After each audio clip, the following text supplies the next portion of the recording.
On when it comes to Samajwadi Party's candidate from Sambhal, Ziaur Rahman Barq, who is now in the eye of the storm over his remarks calling gangsters like Atiq Ahmed, Mukhtar Ansari and Shahabuddin as Sahab and referring to their sacrifice or Balidan.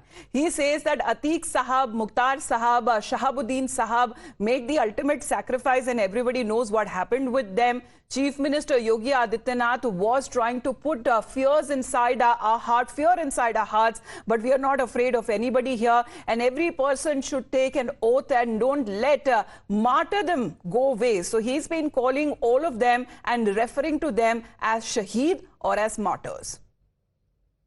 जो कुर्बानी जो परेशानी BJP के time में हुई है वो आपको ज्यादा बताने की जरूरत नहीं है। चाहे आजम खान साहब को जेल में डालकर उनके पूरे परिवार को जेल में डालकर जो किया गया है, चाहे हमारे शहाबुद्दीन साहब हो, अतीक अहमद साहब हो, मुख्तार अंसारी साहब हो, जो उनके साथ में जो सूरत हाल हुई है कोई उनको भूल नहीं सकता। मेरी गुजारिश है आप सब लोगों से, कसम है आप लोगों को कि उनकी कुर्बानी की जाया मत होने देना और इस भारतीय जनता पार्टी का पूरा साथ होकर ही कम देना। मैं अपनी बात यही खत्म कर रहा हूँ। अब इसी के खिलाफ बीजेपी अपना पक्ष रखते हुए सामने आ रही है और ये आरोप लगाते हुए नजर आ रही है समाजवादी पार्टी के संभल कैंडिडेट पर कि वो गैंगस्टर्स के नाम पर ये कहते हुए कि उन्होंने बड़ी कुर्बानी दी है, उनके नाम पर वोट मांगते हुए नजर आ रहे हैं।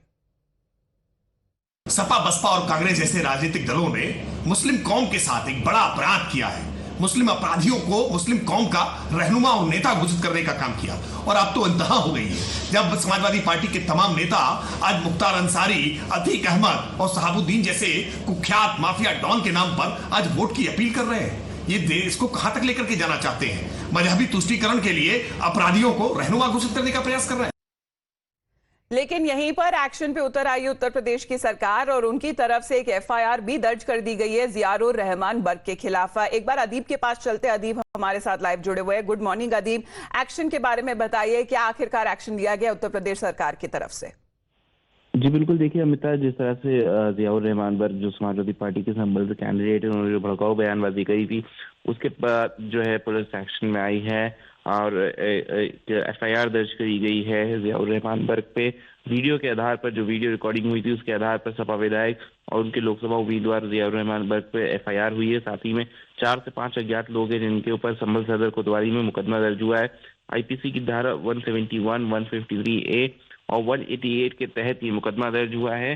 उसमें वीडियो में जो देखा जा सकता है उसमें ज़ियाउर रहमान बर्क माफियाओं का नाम ले रहे थे। उसमें कह रहे थे कि शहाबुद्दीन, मुख्तार और अतीक अहमद के नाम पर अब उनकी कुर्बानी आपको याद करनी पड़ेगी, जिस तरह से उन्होंने सैक्रिफाइस किया है और उनके नाम पे आपको वोट देना होगा। इस तरह से भड़काऊ बयानबाजी ज़ियाउर रहमान बर्क कर रहे थे, जिसके बाद पुलिस ने एक एफआईआर उनके खिलाफ दर्ज करी है।